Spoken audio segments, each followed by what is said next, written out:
y hablamos de esos atributos de Dios durante 18 semanas. A lo mejor no lo sintieron, o a lo mejor el que no lo sentí fui yo, pero fueron 18 semanas. Vimos 16 atributos diferentes, pero 2 de ellos no los pudimos ver en una sola mañana, los vimos en 2. Entonces, con esos 2 extras, fueron 18 semanas. Y nada más le agregamos una semana que no vimos los atributos, que fueron 2. Una cuando yo me enfermé, que creí que era COVID y que no estuve aquí y no tuvimos ese tema. Y la otra cuando nos fuimos a León y que lo que compartimos pues fue la prédica y la de que me tocó predicar ahí en León. Fuera de eso fueron 18 semanas de puros atributos de Dios. ¿Por qué es tan importante? No es en sí lo importante de cada atributo. Lo importante es de que conozcamos bien a Dios. Porque ¿cómo nos vamos a relacionar con Él si en realidad no lo conocemos? Y aunque todo lo que hablamos, mayormente todo lo que vimos, pueden decir es que era teórico. O sea, nos estaba enseñando de la Escritura y Dios nos estaba enseñando cómo mostró su carácter al pueblo de Israel, cómo mostró su carácter a través de la historia. Sí, pero aún ese conocimiento es bien importante que lo tengamos presente para que sepamos relacionarnos con Dios. Y déjenme ponerles un ejemplo fácil. Mucha gente ve a Dios como su llanta de refacción, el que me resuelve los problemas, el que todo me resuelve. Y entonces acuden a Dios y luego acuden a Diosito. Diosito mío. Y es una expresión bonita, y más en nosotros los mexicanos, ¿verdad? Que pues mi hijo tiene, no les voy a decir de edad porque luego se enoja, pero mi hijo tiene ya, pues ya pasó la mayoría de edad hace tiempo, digamos. Y todavía lo ven y le dicen Jaimito. Ay, Jaimito, que no sé qué. Si yo voy con mis hermanos a Chihuahua y me toca algún familiar, me va a decir Arturito. Sigo siendo Arturito, y luego más porque me conocían como San Arturito Librador. Entonces, no se crean, eso es broma.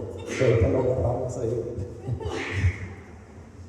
El conocer bien a Dios nos da la magnitud de con quién estamos tratando. ¿Cómo le vamos a llamar a Dios Diosito? Si Él es majestuoso. Es uno de los atributos que vimos. Dijimos que la gloria de Dios se muestra en la creación. Y que salimos y vemos y dices, o sea, ¿cómo puedo hacer todo con esta perfección? Y me bendijo mucho el testimonio de la amiga de Isabel. Porque cuando pasas por una enfermedad, te das cuenta lo importante del funcionamiento de cada cosa de tu cuerpo. ¿Cómo estaba tu mamá? Y eran los riñones lo que fallaba. Y le andaban buscando por todos lados porque no sabían ni bien qué era lo que fallaba. Pero fallan los riñones. Olvídate, tu cuerpo está desbaratado. Son los que limpian toda la sangre, los que le dan todos los nutrientes que lleva la sangre del cuerpo. Y los riñones le quitan lo que no sirve. Y demandan la sangre ya limpiecita. Cuando no hace eso el riñón, se sienten adoloridos, cansados, no se pueden mover. Es algo desesperante, y se los puedo decir porque lo hemos vivido. Es algo desesperante cuando conocemos a Dios y sabemos quién es Él. Sabemos que todo lo hizo perfecto, que todo lo hizo en su tiempo, que nada ha pasado ni antes ni después. Hay muchos caminos, pero Dios sabe lo que sucede en cada uno de esos caminos. Y Dios sabe lo que está en tu corazón. Y Dios sabe lo que vas a decir. Eso no falla. Sí, por eso es bueno conocer a Dios. Porque hay gente que lo toma a la ligera. Y tristemente no estoy hablando nada más de la gente de allá afuera. Estoy hablando de los cristianos. O sea, la iglesia de hoy en día se ha apaciguado, se ha apachurrado, le ha bajado el nivel al pecado. Ya el pecado Pues es que no es tanto. Lo que sucede es que toda la vida han sido escandalosos. Y hay las iglesias tradicionales. Nada más déjame darte un recordatorio. El pecado nos separa de Dios. ¿Es grave o no es grave? Gravísimo. Y la iglesia le ha quitado el peso. La iglesia está distraída. Y a veces no nos distraemos voluntariamente con conocimiento. Vivimos en una vida tan acelerada, tan aprisa, que nos ocupamos, así miren, un ratito se te va el día. Hay que ir a trabajar. Aparte en el trabajo nos capacitan para que trabajemos, entonces hay que capacitarte para ir a trabajar. Tenemos que comprar todo lo necesario para subsistir. Hay que ir al mandado, hay que ir a empujar el carrito, hay que tener un poquito de esparcimiento, hay que atender la salud, hay que ir con el doctor, hay que cuidarte, sales a correr en la mañana o vas al gimnasio y hay que procurar tantas cosas que de repente estás tan ocupado que Dios no aparece en la lista. Pero pensamos que lo estamos haciendo bien, porque decimos, bueno, Jesús es mi corazón y todo lo que hago lo hago como para Dios, pues todo lo que haga es para Dios. Entonces está bien lo que estoy haciendo. Y no, el arma más poderosa que usa Satanás contra la iglesia es mantenernos ocupados. A lo mejor piensan, no, lo más duro de Satanás es cómo le pegan a los pastores y cómo cae en pecado a la gente. No.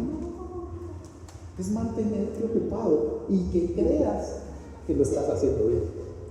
Que creas que estás honrando a Dios, que creas que lo estás amando, que creas que lo estás conociendo, cuando en realidad te acuerdas ocasionalmente de él. Piensen un poquito en su vida, en su día a día. Y si quieren, ni los veo a los ojos para que no se nos vaya a revelar nada, ni a ustedes ni a mí.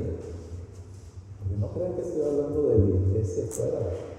Estoy incluidos todos nosotros. Y yo estoy incluido. Yo les platico y les digo que me desvelo y que todo. Ese es trabajo. A Dios le interesa mi intimidad con Él. Dice, si te quedan 10 minutos para hacer la predicación, dices, tú trabajas como pastor. Pero no puedo descuidar mi intimidad con Él.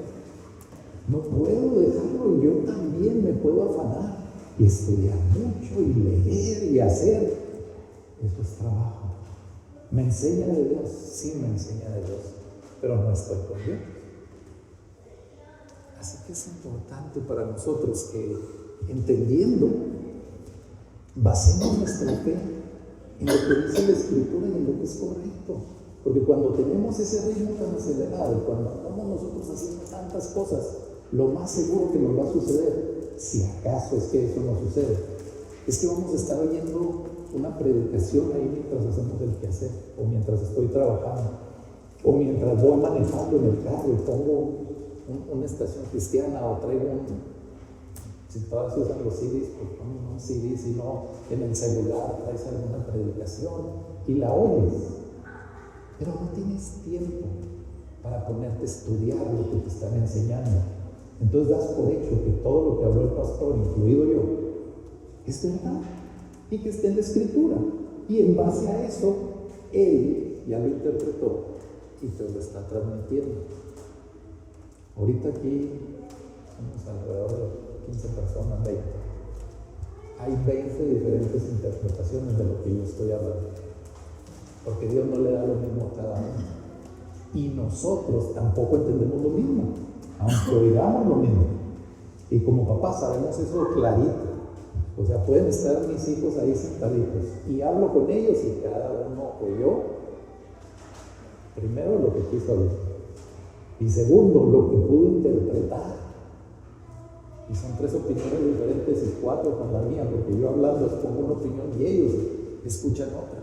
Si nos dejamos esperar a que nada más estamos recibiendo ese alimento espiritual de alguien que ya lo procesó y luego que me lo pasa a mí, que yo lo interpreto, Seguramente nuestra fe tiene muchos huecos. Seguramente nuestra fe está complicado que sea una fe funcional. Seguramente tenemos muchas deficiencias como cristianos. Muchas. Es como, allá en nuestras épocas, había un juego que se llamaba el teléfono descompuesto.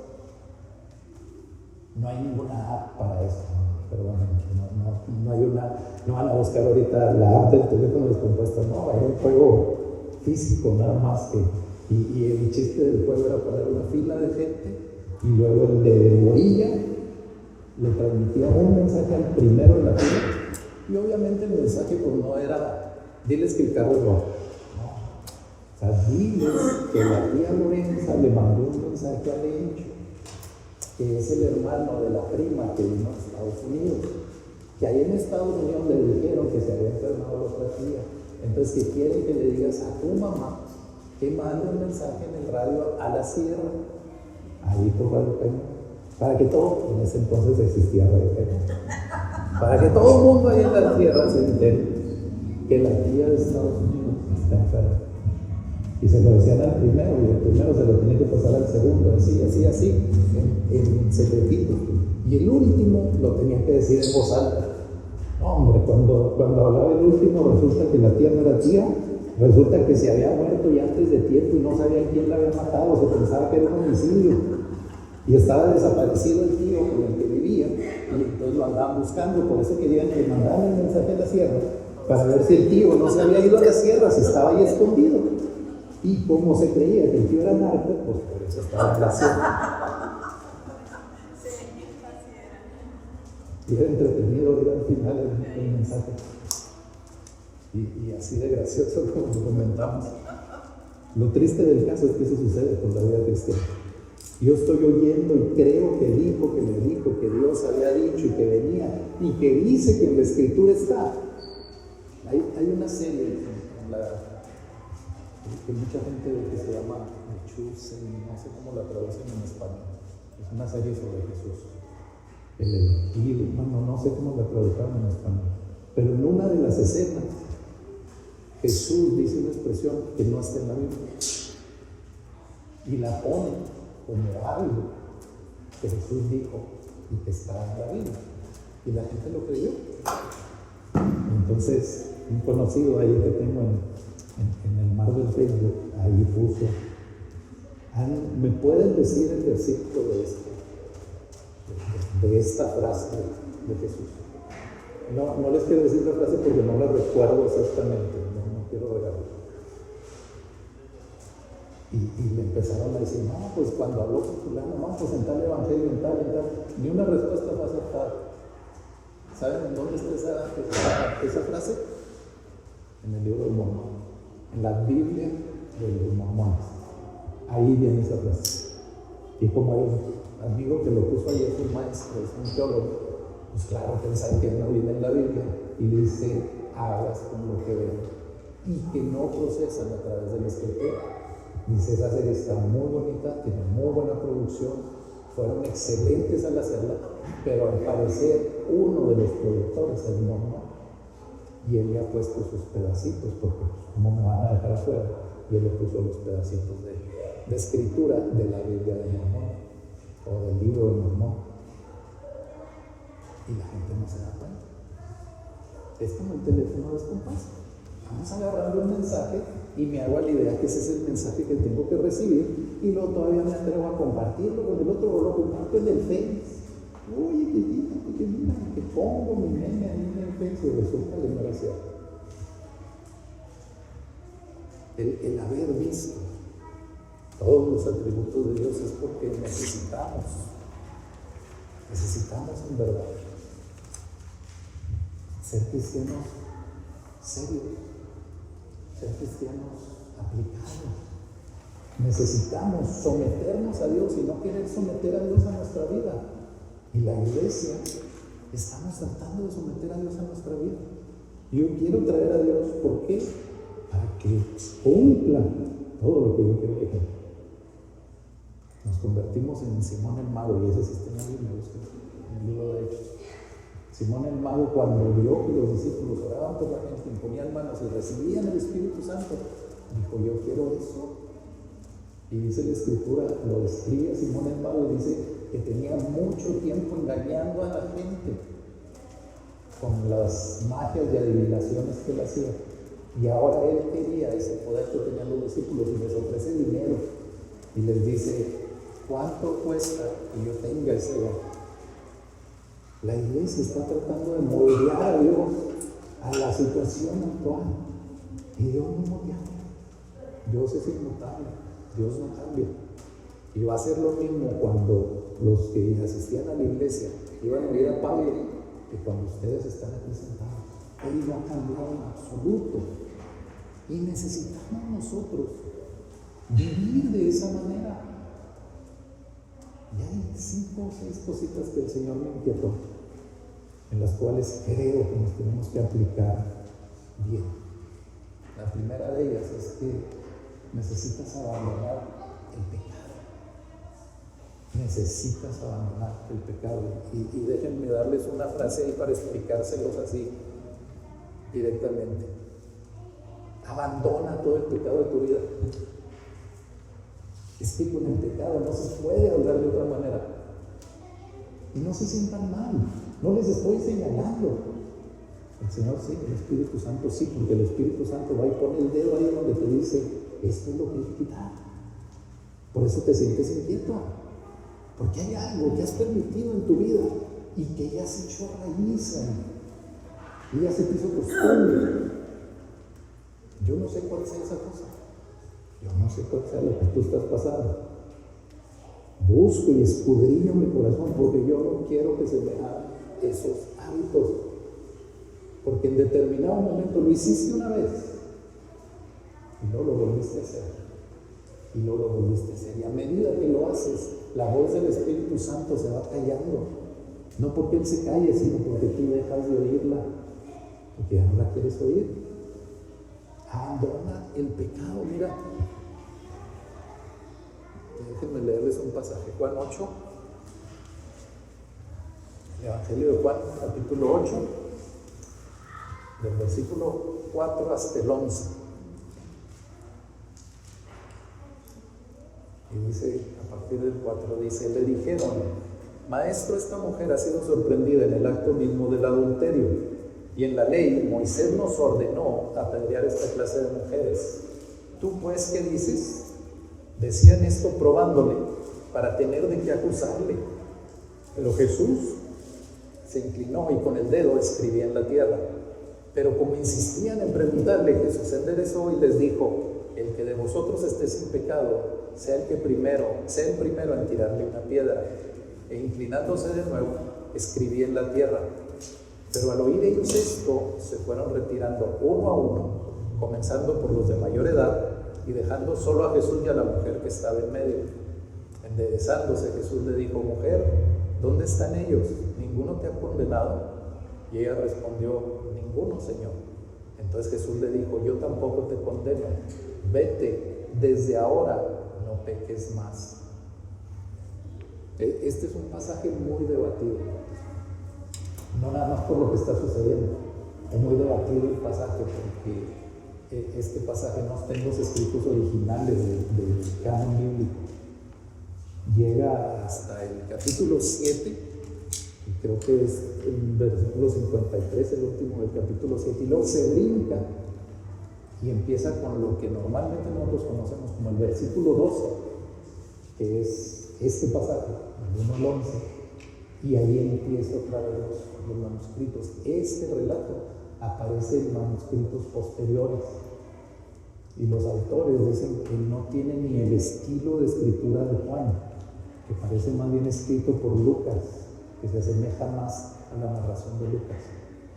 Entonces hay unos que debaten y dicen que no debe estar ahí, pero de todos los estudios se dieron cuenta que fue los que lo avalan, que fue un descubrimiento posterior, y que puede ser que no coincide con la cronología para estar en ese momento, pero que coincide con sucesos relatados sobre Jesús que no están en la Biblia, que son relatos históricos que mencionan algo similar. Eso es por si investigan, eso es lo contradictorio o difícil. Pero para nosotros como cristianos, este pasaje tiene un contenido fuerte para nosotros, porque los fariseos, cuando van y hablan con Jesús, ellos van en la postura de que ellos están en lo correcto, de que ellos son santos, y vienen y le dicen, cumplimos la ley. ¿Cómo le dicen cumplimos la ley? Porque le dicen a esta mujer, en primer lugar le dicen, fue sorprendida en el acto del adulterio. Yo creo que ellos participaron para sorprender a la mujer. Yo creo que ellos sabían lo que estaba pasando, y muy probablemente, ya usando nuestra imaginación, podemos pensar que a lo mejor muchos frecuentaban a la mujer. Que la mujer no nada más era adúltera, sino era una mujer que convivía con muchos hombres. Y ellos vienen a acusarla. Obviamente, imagínate la condición de la mujer.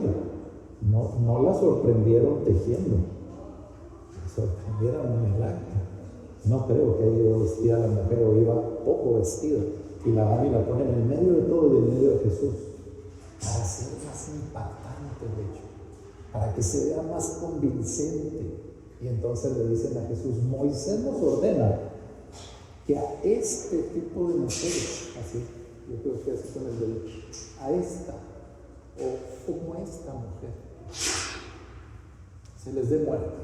Están refiriendo a apedrearla. Y sí, estaba en la ley de Moisés, pero estaban tentando a Jesús, porque si Jesús decía, ok, la ley lo dice apedrearla, entonces la ley es lo que vale. Y si Jesús les decía, no pueden apedrear, entonces no respeta a Moisés. Lo que querían era pescarlo. Pero hay un dato curioso ahí que no voy a poder revelárselos. Dice 2 veces que Jesús escribía en la arena, pero nadie sabe lo que Jesús estaba escribiendo. La Biblia es clara para enseñarnos lo que nos quiere enseñar, no le faltó nada. Pero ¿qué sería lo que Jesús está escribiendo en la arena? Que asustó a todos los que estaban ahí cuando les dice, el que esté libre de pecado, aviéntele la primera piedra, pues. Quiere decir que ni uno estaba libre de pecado, y quiere decir que en ese momento todos fueron confrontados con que tenían pecado. Y les dio miedo. Dijeron, si yo aviento la piedra, él ya sabe que tengo pecado y me voy a condenar. Entonces mejor no la aviento. Y luego voltea a Jesús y le dice, ya no están los que estaban, se fueron los que te condenaron. Sí, Señor, ninguno me condenó. La respuesta de la mujer tiene mucho significado. Le dice, no, Señor. No le dice, no, nadie me condenó. Le dice, no, Señor, ninguno me condena. Entonces Jesús le vuelve a tomar a la mujer. Y esa expresión con la que habla él de la mujer es una expresión que se usaba de una manera muy tierna. Es la misma expresión que usó Jesús cuando estaba en la cruz y le dice a Juan, hijo, ahí está tu madre, ahí está la mujer. Es una expresión de cariño, de amor. Jesús se refirió con amor a la mujer y le dijo, mujer, vete, pero no peques más. El único que la podía condenar fue el que la perdonó. El único que la podía condenar era él.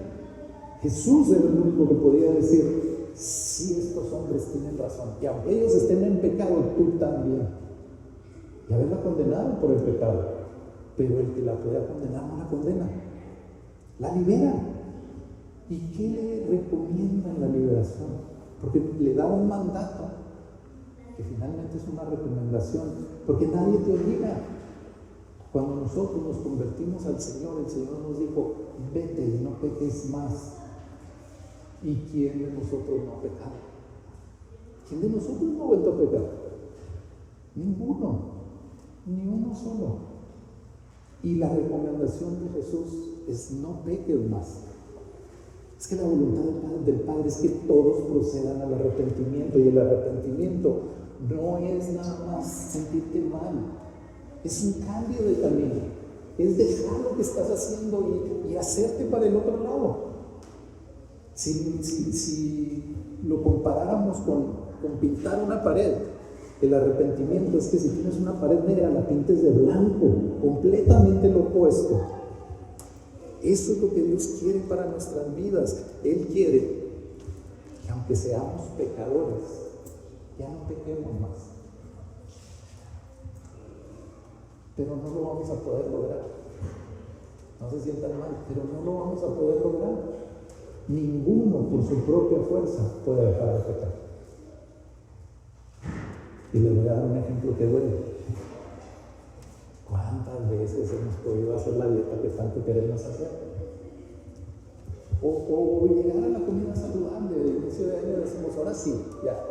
Se acabaron los tacos, las garnachas, las gorditas, esas ahí de por la Filotepec que están tan buenas, así las salitas, así. Ahora sí las voy a dejar, ahora sí ya no voy a comer saludable. Y al tercer o cuarto día, el pecado es peor. El pecado te está asediando y está buscando que vuelvas a caer. Pero tú no tienes el poder para vencer el pecado. Lo único que tiene el poder para vencer el pecado se llama Cristo Jesús. O Jesús Cristo, como lo quieras poner. Jesús es su nombre, Cristo es su oficio. ¿Cuál es su oficio? El ungido, el Mesías. Cristo significa ungido. Cristo y Mesías es lo mismo, nada más en diferente idioma. Uno en hebreo y otro en griego. ¿Qué significa el ungido? ¿El ungido para qué? Para sanar, para restaurar, para traer vida. Él es el único que puede solucionarnos la bronca de no estar pecando. Nada más lo puede hacer. Y cada vez que tú te esfuerces y digas, lo voy a hacer, te vas a frustrar. Te vas a frustrar porque no lo vas a llegar a vencer. Vean al alcohólico. El alcohólico se convence de que es alcohólico y no puede dejar de tomar. Vayan a una reunión de alcohólicos anónimos, no les ha tocado. En las reuniones de alcohólicos anónimos nunca dicen, no soy alcohólico. Siempre dicen, soy alcohólico. Por eso dicen, alcohólicos anónimos 24 horas. Dice el logotipo de alcohólicos anónimos. ¿Por qué dice eso? Porque ellos lo toman así por hoy, por este día. No voy a beber, pero sigo siendo un alcohólico. Pero no va a beber. No digo que no funcione Alcohólicos Anónimos, ha ayudado a mucha gente. Porque en lugar de hacerse anónimos, se hacen públicos ahí en el grupo y se apoyan y se ayudan. Pero finalmente siguen en ese problema. Y muchos de ellos han vuelto a caer. ¿Cómo sales de ahí? Únicamente con el Señor. Solo el Señor te puede dar la fortaleza para vencer el pecado. ¿Por qué? Porque Él es el que lo venció. Primera de Juan, capítulo 3, versículo 8. Dice, el que practica el pecado es del diablo, porque el diablo ha pecado desde el principio. El Hijo de Dios se manifestó con este propósito, para destruir las obras del diablo. Ese versículo me encanta. Ahí no dice que Jesús vino para lidiar con las obras del diablo. No dice que Jesús vino para establecer un trato con las obras del diablo. Dice que vino para destruirlas. Pero parece que nosotros las reconstruimos. Parece que nosotros las queremos volver a levantar. La labor de Jesús como el Mesías era librarnos del pecado, perdonándolo y aparte, dándonos la potestad para poder nosotros soportar la tentación y alejarnos del pecado, quitarnos del pecado. Nada más a través de Jesucristo. No hay otra forma.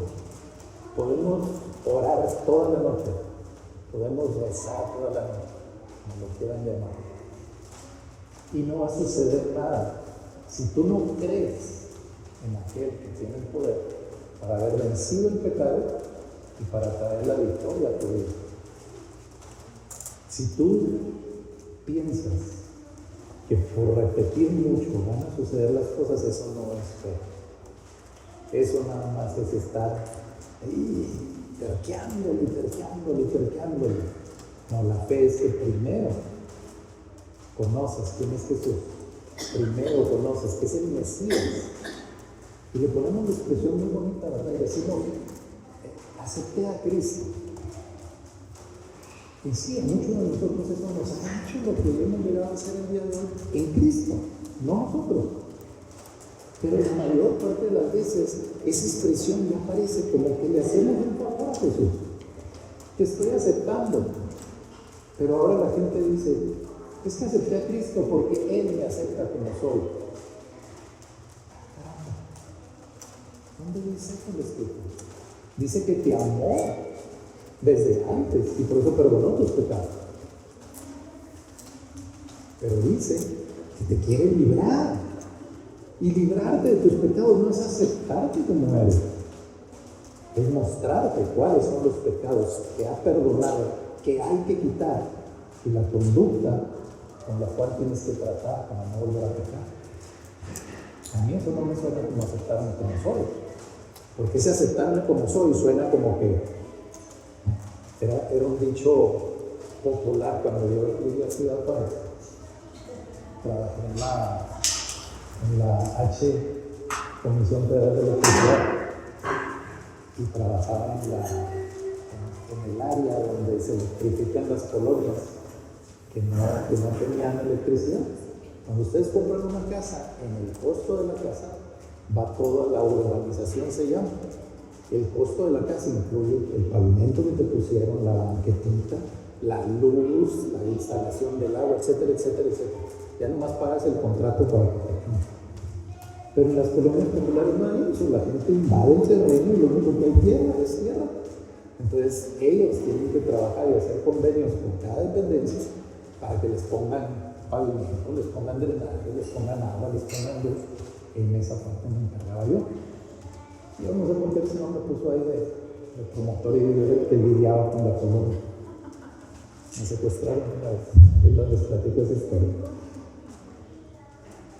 Pero el propósito ahí era que, pues como estaban obviamente colgados de la línea, no querían, era más fácil agarrarla que pagar. Entonces, convencerlos que entraran en programas, que una parte le iba a pagar el gobierno federal, otra parte le iba a pagar no puedo decir el municipio o el estado, y la otra la pagaban los usuarios. Entonces venían pagando la tercera parte de lo que normalmente se cobra, pero pues había que convencerlos, que había que meterlos al programa y todo. Y como ustedes saben, la gente que invade los terrenos, pues es pura gente trabajadora, comprometida, que le mete y luego, oye, vamos a mejorar la colonia, sale, ahí va. No, hombre, no querían ni juntarse. Y luego, aparte, los líderes eran un sangradero de la gente. Les cobraban la cuota para la luz, pero era para él, para la luz. Total, la ilustración de todo esto es que cuando llegábamos, y por la forma de presionar era cortarles, llegábamos y traíamos una gente contratada, no comisión, pero buenos para subirse a los postes. Le decían la cucaracha, más o menos se van dando una idea. Era llegar al poste y lo que nos bajábamos, el patilla estaba arriba, traen unas sogas, con las sogas se van subiendo así, subiendo una pierna y luego suben otra, y en un 2x3 está arriba y la bajada era más rápida. Los desconectábamos y luego pues ahí entraba el arquito, agarraba toda la bola de gente y no, es que necesitan entrarle al gobierno y todo. ¿Y saben cuál era la respuesta normal de toda la gente? Ya me parieron, ahora me mantienen. Ahora que el gobierno se haga cargo, aquí estoy, a ver qué van a hacer conmigo. Esa era la actitud de la gente. Y casi, así le estamos poniendo a Jesús. Aquí estoy. Somos creación tuya, ahora ¿qué vas a hacer conmigo? Te recibo para que me cambies. Te recibo, pero pues también para que me bendigas. ¿A poco me vas a dejar así pobre? No, quiero bendición. Así lo retamos, así lo desafiamos. Y dices, los que lo reciben, no. Piensa en tu vida todos los días. A veces andamos desafiándolo y retándolo con cada petición que le hacemos, cuando nosotros no queremos cambiar nuestro corazón. Queremos que nuestro corazón sea igual y la victoria es de Él. ¿Alguno de ustedes tuvo que ir a la cruz para pagar por sus pecados? Ninguno. ¿Sufrió poquito? No sufrió nada comparado con lo que Él sufrió. ¿Y para qué sufrió? Para ponerte la victoria a tu disposición, para ponerte la solución a tu disposición. Vamos a ver. Primera de Juan 5, versículos 4 y 5. Porque todo lo que es nacido de Dios vence al mundo. Y esta es la victoria que ha vencido al mundo, nuestra fe. ¿Y quién es el que vence al mundo? Sino el que cree que Jesús es el Hijo de Dios. ¡Wow! Esa es la fe correcta. Esa es la fe que tenemos que tener. Debemos de estar seguros que Jesús es el Hijo de Dios, que Jesús no nada más es nuestro Salvador. A veces nos quedamos en eso y decimos, es que Jesús es mi Señor y Salvador. Eso no, pues parece más Salvador que Señor, porque sí te salvó, sí perdonó tus pecados, pero Señor, no le obedeces, no le dices Señor. Más bien parece mi Salvador y mi ayudador. El que me ayuda cuando tengo dificultad. Si no tengo dificultad, mira, aquí. Había un dicho popular también ahí en Chihuahua, saliendo de Chihuahua para acá, había una capillita que le decían de San Cristóbal, o de aquí para allá, no, está ahí cerquita de las curvas del Perú. Y estaba la capillita y decían que cuando pasabas, te tenías que bajar y dejarle una ofrendita ahí a San Cristóbal.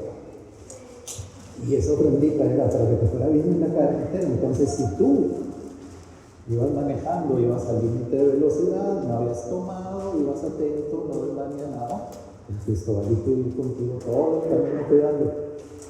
Pero, si tú te pasabas del límite, se bajaba. Así que no te pases de mí. Pero era la historia, en realidad no se la estoy contando, era una historia popular en Chihuahua. A veces así lo hacemos con el Señor. A veces queremos que nos acompañe y a veces no. Y no voy a tratar el tema del límite de velocidad porque es un tema susceptible para muchos de los que estamos aquí. Muy susceptible. Así como. Pero la verdad es que a veces queremos que el Señor nos acompañe y a veces no. A veces como que quédate en la casa, Señor, porque mira, hoy no te vamos a necesitar. Mira, no te voy a... según no tengo lo menospreciable. No, es que no te quiero molestar, Señor. Mira, tú tienes todo el mundo para responder. Ay, hay tanta gente, tanto pecador. Hoy yo no te voy a molestar. Lo que queremos es una salidita. Lo que queremos es que ese día el Señor esté ahí. Pero tú crees que no se va a dar cuenta. La victoria es de Él. Él es el que la conquistó. Él es el que te puede dar esa victoria para que tú la logres. Y cuando tú digas, Señor, no puedo con esto, necesito ayuda, entonces la ayuda está disponible. Cuando tú reconoces tu debilidad, el Señor se hace fuerte y tu debilidad se convierte en una fortaleza que puede vencer al pecado. Ve la historia de José. José fue uno de los hombres más maltratados en la tierra. Primero su papá lo levantó y lo puso hasta acá y se lo puso de ejemplo a sus hermanos y le hizo una túnica como a ninguno de sus otros hijos. Esas cosas provocan problemas con los hijos. ¿Por qué no hacen la túnica? ¿Y todos los demás qué? Y luego todos vamos a trabajar y se queda en la casa. O sea, y así muy bonito con su túnica que no se lo ensucie. Claro que no, al rato dijeron, vamos a sonarnos al José. Y los que somos los hijos menores, no quiero sacar mis frustraciones, pero los hijos menores siempre sufrimos mucho. Y ya saben todo lo que le pasó a José. A José lo agarraron, lo echaron un pozo, lo tiraron ahí hasta que vino alguien para vendérselo. Se lo vendieron a unos que ni siquiera eran judíos, eran ismaelitas, y estos traficaban con esclavos, van y lo venden en Egipto. Le parece bien a alguien porque como estaba bien parecido José. Y eso que no traía la túnica, y se lo llevan a la casa de uno de los siervos de Faraón, uno de los oficiales. y lo tienen en su casa, y José se gana la gracia y el favor por su honestidad, por su trabajo y por su corazón. No por ninguna de esas tres cosas. Se lo gana por la gracia de Dios que estaba sobre él. Y José no quería estar ahí, pero José dijo: si mi Señor me trajo aquí a pulir pisos, se hizo un testimonio para todos, pero la esposa de Potifar también puso los ojos en él. Y dijo: este muchachito se ve muy bien, y que me lo llevo para mis aposentos, y que ahí en mis aposentos trato de seducirlo. Y José dijo: no voy a ofender a mi Señor, ni tampoco a mi amo. Y salió corriendo, sabiendo que lo iban a culpar, que lo iban a meter a la cárcel y que lo podían matar. Ese era un desafío para su amo. Potifar se vio blando al no matar a José, pero Potifar sabía lo que tenía en casa. Potifar sabía que no había sido José, pero tenía que ponerle algún castigo, y lo metió recluido ahí. Sí se puede resistir al pecado cuando la gracia de Dios está sobre tu vida. No creo que haya sido una chancludilla la esposa de Potifar. Ha de haber sido una mujer bien puesta, bien arregladita, porque hasta en leche la bañaba. Y leche, no la violeta. Ahorita ya gente va a las flautas y dice que es el aguamole, pues ahora es el agualeche también. Era una mujer muy atractiva, presentable, todo lo que se puedan imaginar. Y José, no el hombre, José, el que creía en el Señor, el que sabía que Dios lo había llevado con un propósito ahí, que iba a sufrir la prisión, pudo resistir por la gracia de Dios que estaba sobre él. Sí se puede resistir al pecado en Cristo Jesús. Cuando le hacemos frente solo, es como ir a meterte a la colonia más peligrosa de la ciudad a las 12 de la noche, solo, sin navaja y sin nada, sin lámpara. Pero cuando tú vas con la presencia de Dios, con la gracia de Dios, no hay pecado que te pueda seducir. No hay pecado que pueda ser más grande que Dios. La gracia de Dios es más grande que todo pecado. Y la gente lo malinterpreta, dice: vivimos en la gracia. Y dice la Escritura, y entonces nos ponemos bien bíblicos, dice la Escritura que donde abundó el pecado, sobreabundará la gracia. Pero sí, también Pablo dice en Romanos, que pues pecaremos porque ahora abunda la gracia. No, dice, en ninguna manera. No es para eso la gracia. Donde abundó el pecado, sobreabunda la gracia, porque lo de Dios sobreabunda en todo. ¿A poco no? Cuando estamos así anhelando a Dios y lo buscamos verdaderamente, ¿a poco Dios viene y te dice: te voy a dar poquito hoy y lo demás te lo guardo para mañana? Eso hacemos nosotros con nuestros hijos, porque si te dejamos el refrigerador se lo acaban. Pero Dios no. Dios dice: ahí te doy, y te doy hasta que sobre y sobreabunde. Y mañana, si tengo más para mañana, no se me va a acabar porque te dé hoy. Es la gracia de Dios la que nos puede dar la victoria. Pero es una tristeza que los creyentes no vivimos en la gracia de Dios. Los creyentes vivimos más en el mundo que en la gracia de Dios. Vemos las cosas suceder y estamos angustiados por lo que está sucediendo. Y ves a la persona con la que batallas y piensas que en su vida va a cambiar. No hay manera de que cambie. No, si crees eso, pues eso va a ser. Y dices: es que tiene poder. Es que si no crees en el Señor y no estás orando por esa persona, sin intimidad. El viernes lo comenté en la reunión. Cuando nosotros queremos evangelizar, queremos salir a las calles y queremos hacer la campaña evangelística y queremos llevar a los niños y queremos hacer tanta cosa. Y lo primero, ¿ya te dijo Dios que eso es lo que tienes que hacer? ¿Ya te dijo Dios que fueras a hacer eso? Sí, Él nos llamó a evangelizar, sí. Pero Él dice cómo, cuándo y dónde. Porque tú no eres el que convierte a la gente.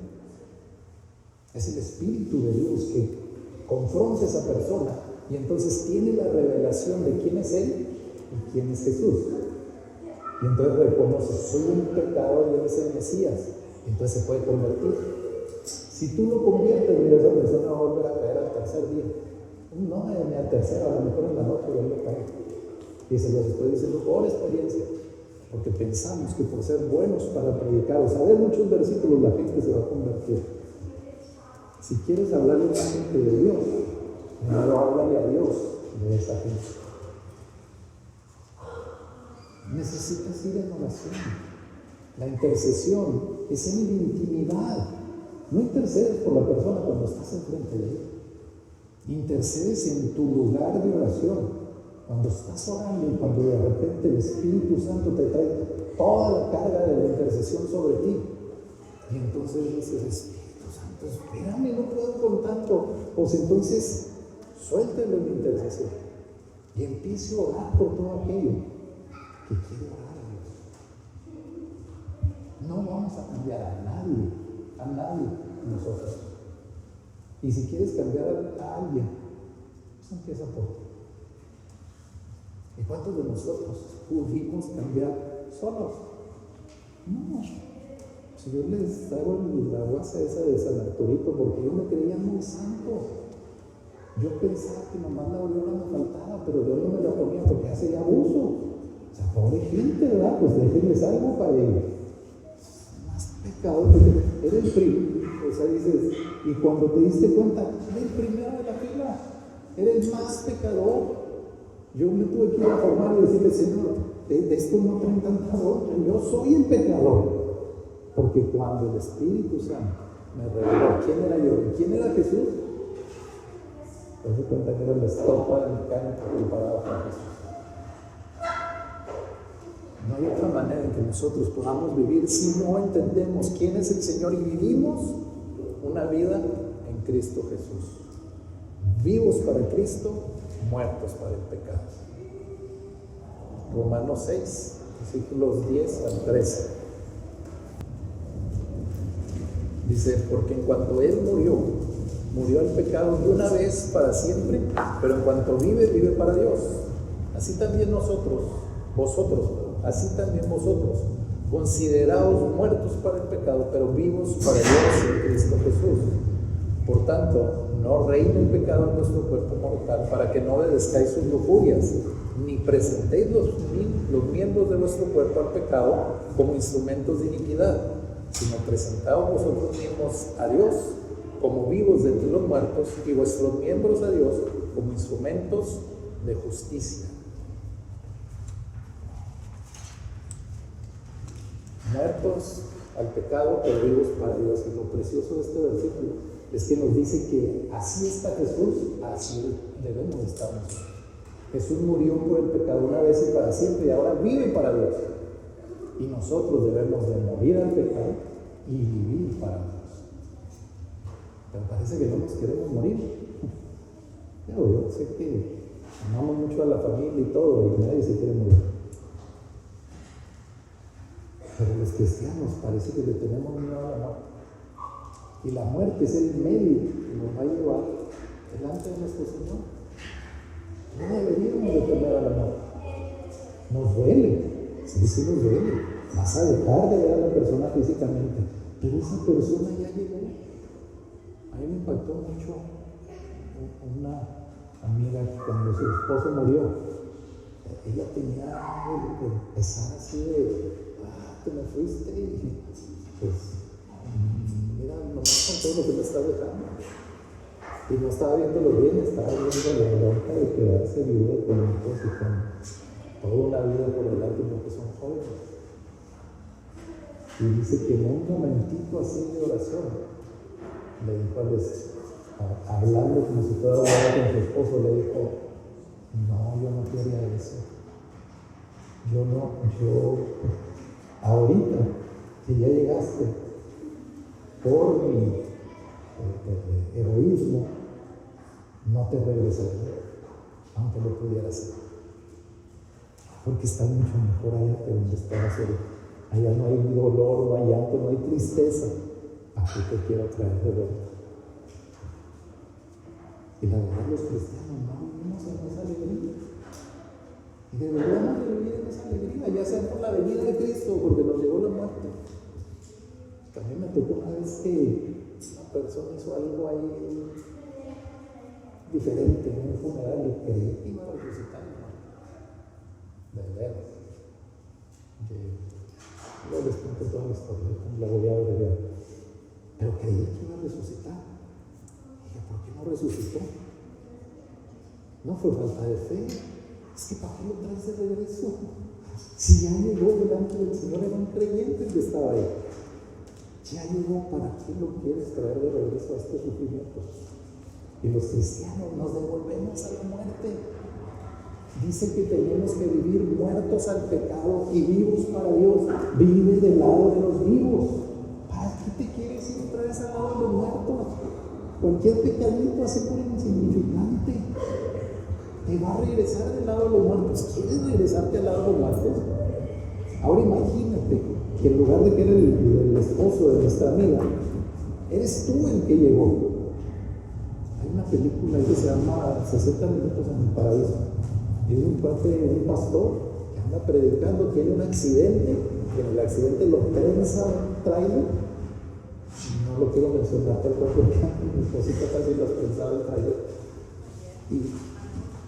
Y la persona, el varón muere, queda ahí todo entre los fierros retorcidos y muere, y va al cielo. Y ve el cielo y ve las gentes como están transformadas, y ve la entrada y todo, y de repente, ¡pum!, de vuelta para atrás. Por eso se llama 60 minutos en el cielo. Duró 60 minutos muerto. Y llegó un pastor y les dijo a los que iba en la carretera, vio el accidente, se bajó el pastor a orar. Y dice que Dios lo condujo a orar para revivirlo. Y se metió así.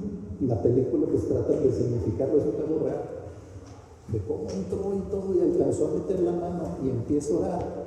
Y de repente le grita a los paramédicos, ¿tiene aliento? El Señor, hace una hora que lo revisamos, estaba bien muerto. Tiene aliento, y viene el paramédico y ya tenía el carro hasta cubierto, así como una lona. Y viene el Señor y le estaba bien. ¿Qué creen que pensaba yo, pastor? En la recuperación. Duró años en recuperarse, una recuperación dolorosa. Le tuvieron que volver a hacer todos los huesos de la pierna, porque eran puros pedacitos. Y lo tenían con ganchos y con fierros de esos que están por afuera y todo. Y él decía, ¿para qué me regresaron? Si yo ya estaba viendo lo que veía ya, ¿para qué me regresaron? Hasta que el Señor le dijo, yo te regresé a un propósito que todavía vas a cumplir. ¿Para qué te vas del lado de los muertos? El pecado es muerto. Y un día el pecado sale a la luz. No hay manera en que nosotros podamos ocultar un pecado completamente para siempre. Va a salir porque va a salir. El pecado es peor que la vecina, más chismosito. Y va a salir y alguien lo va a ver. Seguramente no vas a ser tú ni te vas a dar cuenta. Mejor no te metas de ese lado. Vive vivo para Cristo y muerto para el pecado. ¿Sí? Porque el Señor aborrece el pecado. Aborrece el mal. Proverbios, vamos a ver dos versículos así rápidos. Proverbios 8:13 dice: el temor del Señor es aborrecer el mal, el orgullo, la arrogancia, el mal camino y la boca perversa yo aborrezco. Y el otro es el Salmo 97:10. Dice: los que amáis al Señor, aborreced el mal. Él guarda las almas de sus santos y los libra de la mano de los impíos. Aborrecer el mal. No nos está diciendo el Señor, coquetea con el pecado, evalúalo y ve qué tanto es. No, dice, aborrécelo y no te acerques. No sé si en algún tiempo de su vida han aborrecido alguna comida. A mi mamá lo operaron de la vesícula y cuando se enfermó, cuando se puso grave, porque fue de emergencia, había comido unas coles así que son chiquitas Y se había aventado un platote y después vino el dolor y después vino la operación y todo de emergencia, que tantito más y se nos andaba yendo. Mi mamá aborrecía esa comida. No podía ver esas cosas ni en el súper. Casi cuando pasaba así, si estaban ahí, le sacaba la vuelta. Las aborrecía. Esa es la manera de tratar el pecado. Sácale la vuelta, deséchalo, vete por otro lado. Haz todo lo que puedas para que Cristo te fortalezca y vea tu corazón, así como vio el de José, y te dé la fortaleza para que no peques. Y no nada más para que no peques, sino para que no te acerques al pecado. Tengo una persona que conozco, su problema, las mujeres. Y él, cuando habla de que Dios lo libró, yo le dije, oye, en realidad, ¿estás contento de que Dios te libró? Porque me lo estás platicando como que, wow, era la etapa wow de tu vida. Regrésate. Aquí estás con que Dios te quitó eso. Si en realidad se te sale el corazón cuando lo platicas. No, el Señor hizo la obra y todo. Y luego después, oye, te la mantienes tratando con mujeres, ¿por qué? Porque no has salido de ahí. El Señor te libró y tú estás otra vez. Tienes que aborrecer a las mujeres. La única mujer que le puedes poner ojo y atención es a tu esposa. Y déjate de estar ahí dando el testimonio de todo lo que Dios hizo, porque Dios lo hizo y tú no lo has mostrado. No lo testificas porque sigues en la misma. Aborrecer el pecado es de plano, no querértele acercar. ¿Y por qué todo esto? Porque el Señor nos ama y nos llama a que meditemos en su palabra. Y para meditar en su palabra, el pecado es una obstrucción. Otra vez, el pecado nos separa de Dios. ¿Cómo tenemos que tratar al pecado? Como el que nos separa de Dios. Imagínate a Adán y Eva, por su pecado fueron echados del huerto del Edén.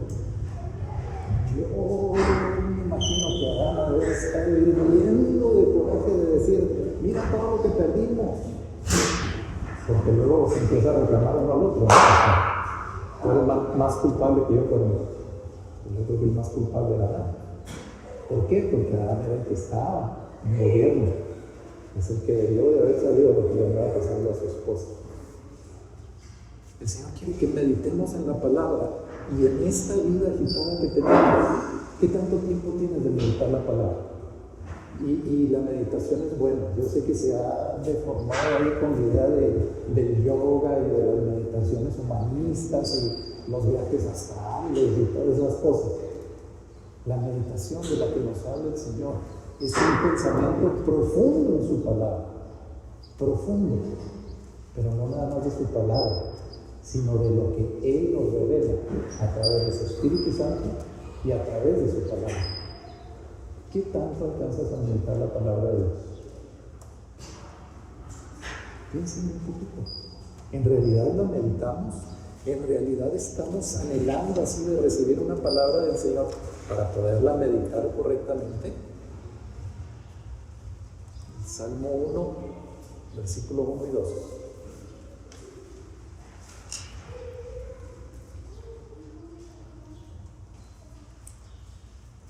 Y es el versículo más famoso, yo creo, acerca de la meditación. Dice, cuán bienaventurado es el hombre que no anda en el consejo de los impíos, ni se detiene en el camino de los pecadores, ni se sienta en la silla de los escarnecedores, sino que en la ley del Señor está su deleite, y en su ley medita de día y de noche. Cuando tú meditas la palabra del Señor, cuando meditas lo que el Espíritu Santo te revela a través de la palabra, tú vas a comprender bien quién es Dios. Tú vas a saber. O sea, esa gloria y esa majestad no la hay en otro lugar.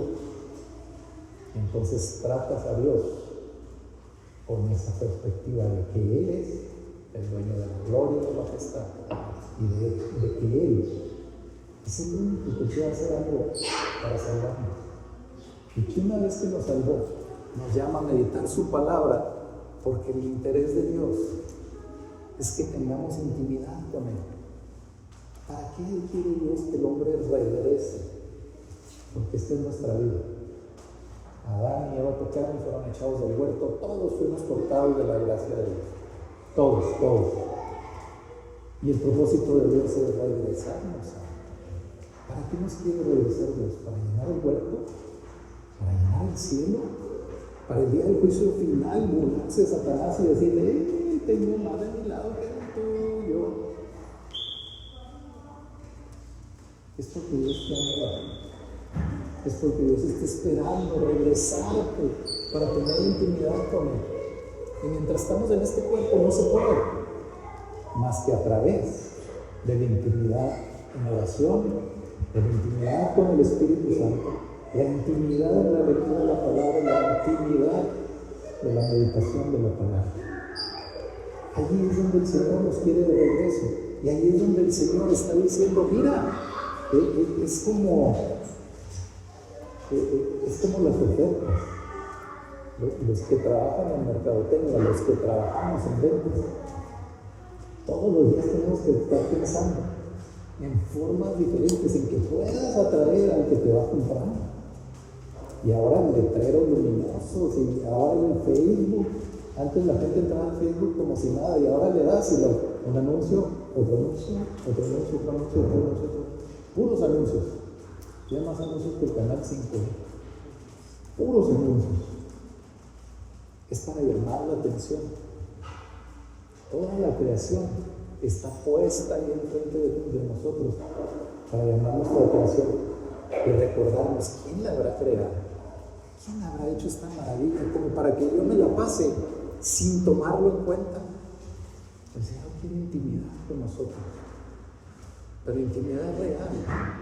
No quiere que ahí en el camino mientras manejas vas orando, o ahí mientras estás preparando los alimentos, o cuando sales a correr, pues corro y oro. Es bueno. Cuando manejas también ora. Cuando estás en el trabajo ora. Pero nunca cambies eso por el tiempo de intimidad con Él.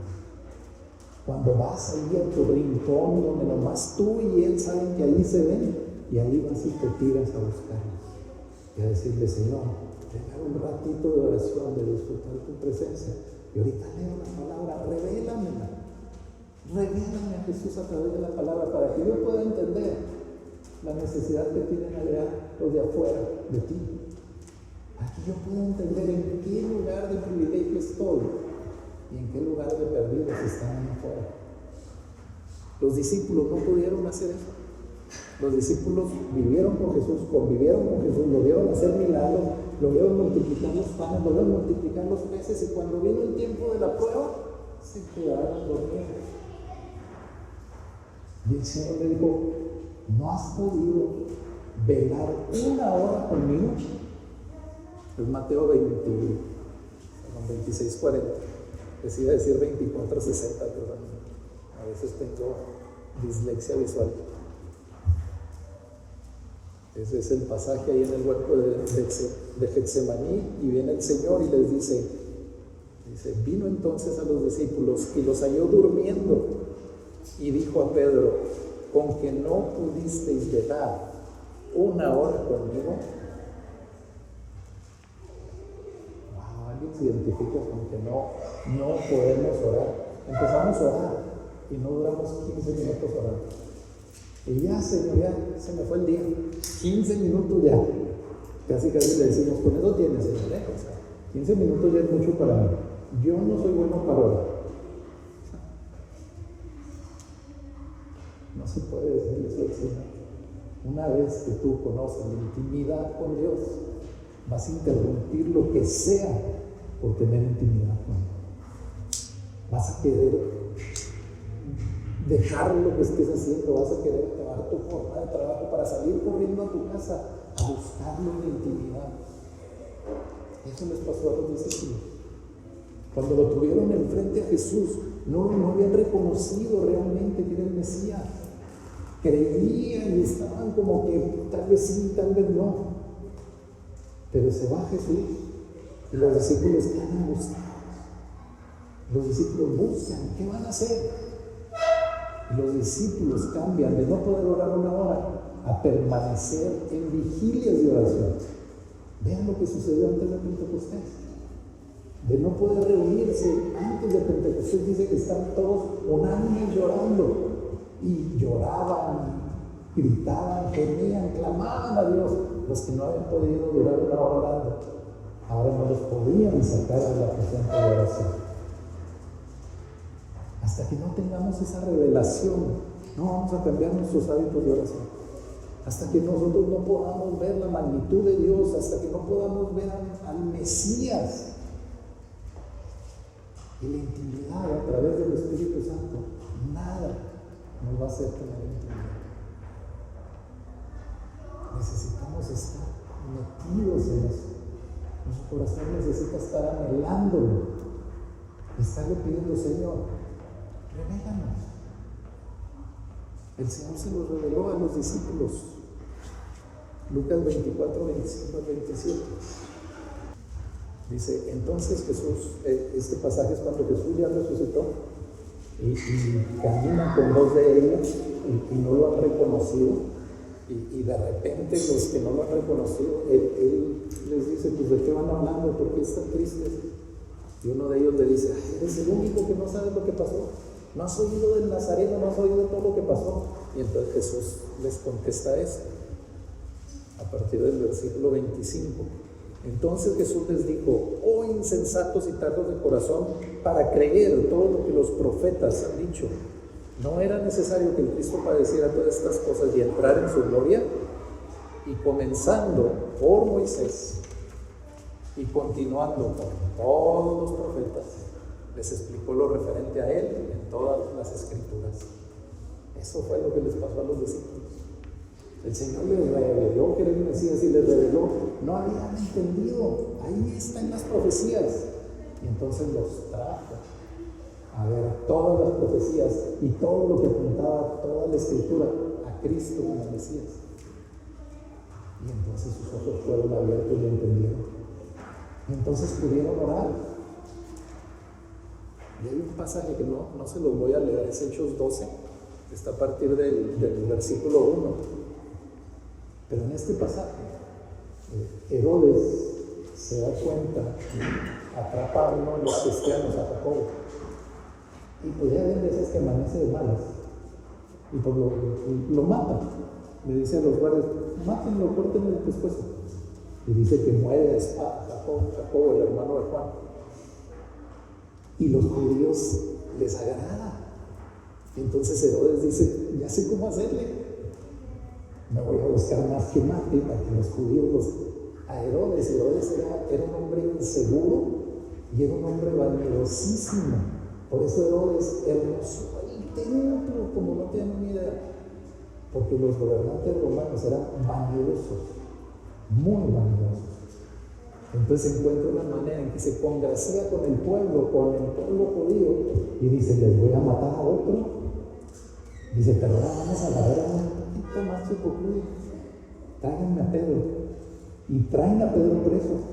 Y dice que, imagino que Herodes, sabiendo quién era Pedro y el alboroto que se iba a provocar, que le pone 4 cuadrillas de soldados para cuidarlo día y noche. Y dice que está Pedro acostado y están las cuadrillas de soldados así alrededor de él cuidándolo. Pero en casa de María, la mamá de Juan, no de María, la madre de Jesús, estaban reunidos orando. Dice: y hacían oración ferviente por Pedro. Llega la noche y de repente, entrada la noche, viene un ángel y despierta a Pedro. Y le dice: sí, te viste. Ceñirse era ponerse el cinturón, la túnica, el manto que usaban arriba de la túnica, y luego se ceñían. Y dice: síñate. Y yo, cuando Pedro dijo: pues ya me van a matar. Veía un ángel y estén a su lado, y los soldados están dormidos. Pues ¿qué pasa? Pedro piensa que está soñando. Y de repente el ángel los saca y pasa por enfrente de todos con Pedro, y nadie los detiene y nadie les dice nada. Dice que entonces Pedro se dio cuenta que un ángel del Señor lo había librado de la cárcel y va a la casa de la mamá de Juan y llega y toca, y sale Una de esas hermanitas que no faltan, dice que es una sirvienta. A ver si alguien ahí del servicio sale y, digo, es Pedro, y le cierra y se mete corriendo. Están tocando y parece que es Pedro. Venía oyendo Pedro porque pensaba que se iba y si el ángel ya despertó a los soldados y la hermana lo deja ahí en la puerta. Pero dice que llega a la casa y están todos reunidos y haciendo oración ferviente por Pedro. Los discípulos aprendieron que lo que el Señor anhela es la intimidad con nosotros. El Señor no anhela las campañas evangelísticas. El Señor no anhela este servicio le agrada y se goza con él.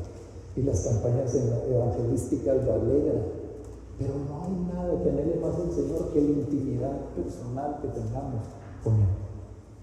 De ahí nace todo, absolutamente todo. Antes de que Jesús fuera a la cruz, ¿dónde se pasó la noche anterior? En el huerto de Getsemaní, orando y clamando al Padre. Y no le está diciendo, Padre, libérame, quítame, le está diciendo, Padre, se haga tu voluntad y no la mía. En intimidad con el Padre.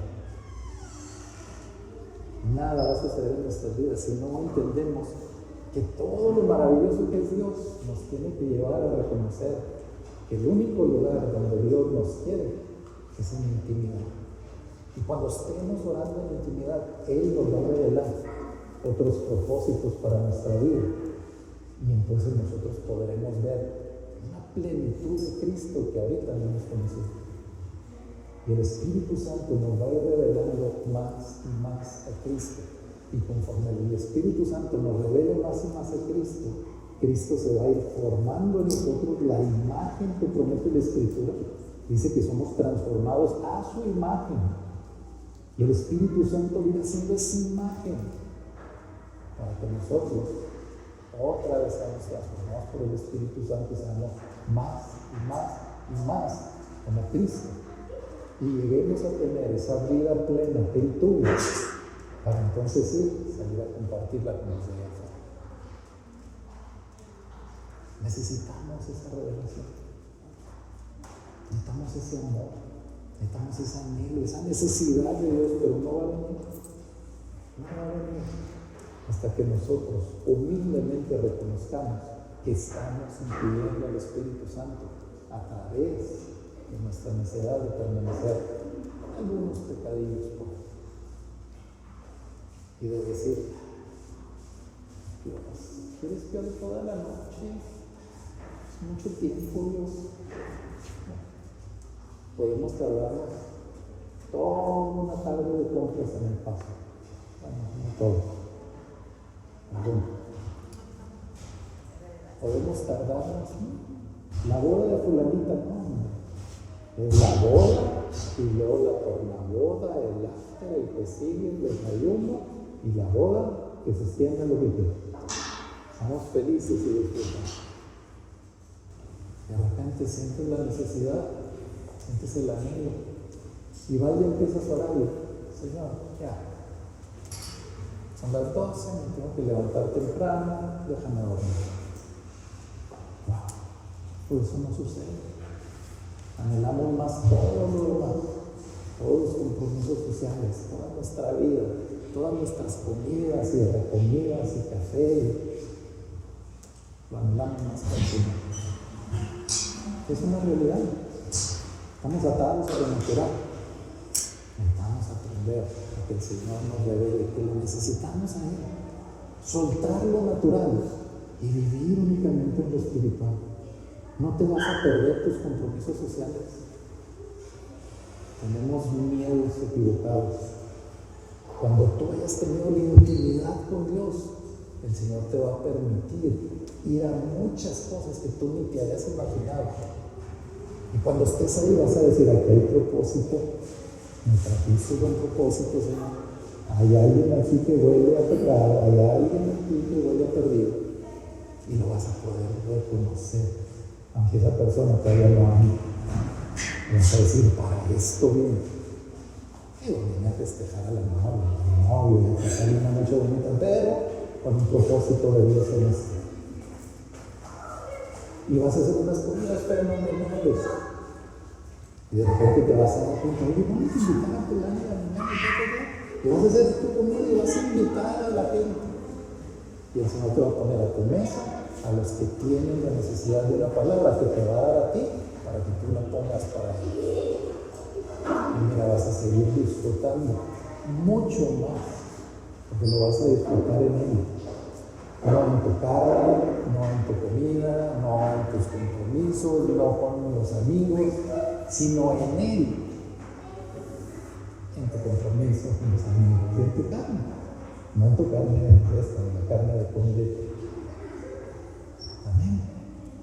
Dios anhela intimidad.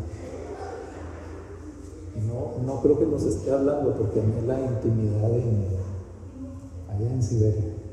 Yo creo que allá en Siberia alguien más tendrá que hablar de intimidad. Yo creo que Dios quiere que nosotros no sigamos como hemos vivido toda nuestra vida, sino que nos demos cuenta, no es porque es esta iglesia, es porque es un tiempo en el que Dios quiere hacer algo en tu vida y te trajo con un propósito. Y ahora lo quiere cumplir. Y te está diciendo, disfrútalo, te lo quiero regalar. Ven a mi intimidad, métete a las cámaras del rey. ¿Cuál era el anhelo de las doncellas con el rey? Formar parte de las que iban a entrar a las cámaras del rey para que el rey escogiera una. Y se perfumaban y se hacían baños y arreglos. Y a nosotros el Señor nos lo dice, y no va a escoger a uno, va a escoger a todos los que estén dispuestos a entrar a su cámara y buscar su intimidad.